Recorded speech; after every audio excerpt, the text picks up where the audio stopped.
Subscribe करें हमारे channel ज्ञान गुरु टेक को और साथ में घंटी के दिख रहे बटन को भी प्रेस कर दें ताकि हमारी आने वाली वीडियोस आपके पास में पहुंचती रहें। हेलो दोस्तों, कैसे हैं आप? उम्मीद करता हूं आप सभी लोग अच्छे होंगे। मैं हूं आपका दोस्त सुरेश कुमार और इस वीडियो में मैं आपको एक्सेल का एक ऐसा यूनिक कोड बताऊंगा जो आपके काम को बेहद आसान बनाएगा। और यदि आप किसी के सामने उस कोड का यूज़ करेंगे या उस शीट के अंदर काम करेंगे तो लोग देखकर हैरान रह जाएंगे। देखो, जैसे अभी मैं आपको यहाँ पर प्रैक्टिकल करके बताता हूँ। ये मैंने एक्सेल की एक छोटी सी शीट ले रखी है। अब यहाँ पर देखिए मैं कुछ लिखता हूँ। ये मैंने यहाँ पे सीरियल नंबर लिखा, उसके बाद में मैंने यहाँ पे डेट लिखी, फिर यहाँ पर मैंने बिल नंबर लिखा। अब आप एक चीज़ नोटिस करेंगे कि जैसे जैसे मैं यहाँ पर कुछ भी मेंशन करता जा रहा हूँ, ये कॉलम अपने आप एडजस्ट होते जा रहे हैं। ये कॉलम देखेंगे आप अपने आप एडजस्ट होते जा रहे हैं। इनकी विड्थ को मुझे कम ज़्यादा नहीं करना पड़ रहा।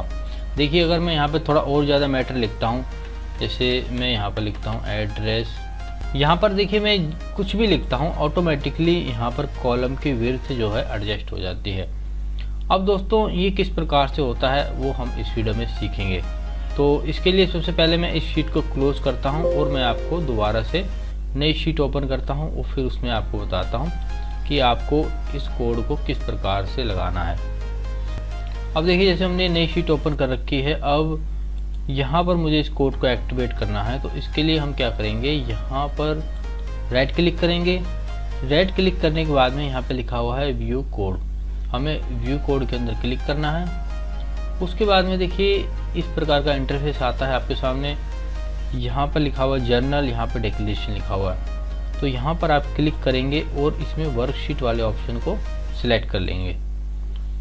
उसके बाद में आप यहाँ पर एक कोड लगाएंगे। छोटा सा कोड है, आप उसको याद कर सकते हैं या कहीं लिख कर भी रख सकते हैं। यहाँ पर आपको लिखना है सेल्स, फिर लगानी है डॉट, फिर यहाँ पे लिखना है अपने एंटायर कॉलमन। देखिए एंटायर कॉलमन ऑटो सजेक्ट यहाँ पर कर रहा है, तो आप यहाँ पर टैब की प्रेस करके आगे बढ़ जाएंगे। फिर यहाँ पर लगाएंगे डॉट और यहाँ पर लिखेंगे ऑटो फिट। देखिए यहाँ पे ऑटो फिट भी सजेस्ट कर रहा है, तो आप इसको टैब की से सिलेक्ट कर लेंगे। ठीक है, बस इतना सा करना है, ज़्यादा बड़ा कोड नहीं है।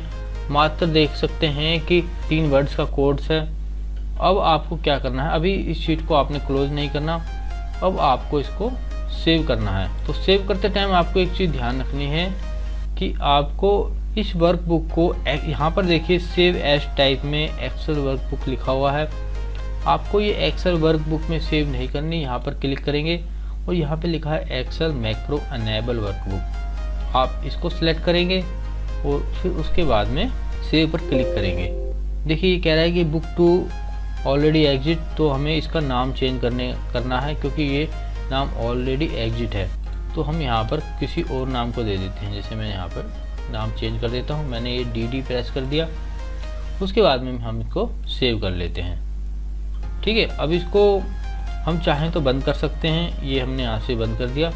अब देखिए मैं इस शीट के अंदर कुछ काम करता हूँ। जैसे मैं यहाँ पर लिखता हूँ, अपना नाम लिख देता हूँ। देखिए ये देखिए जैसे जैसे मैं यहाँ पर कुछ लिखता जाऊँगा, ये ऑटोमेटिकली कॉलम को ऑटो फिट करता जाएगा।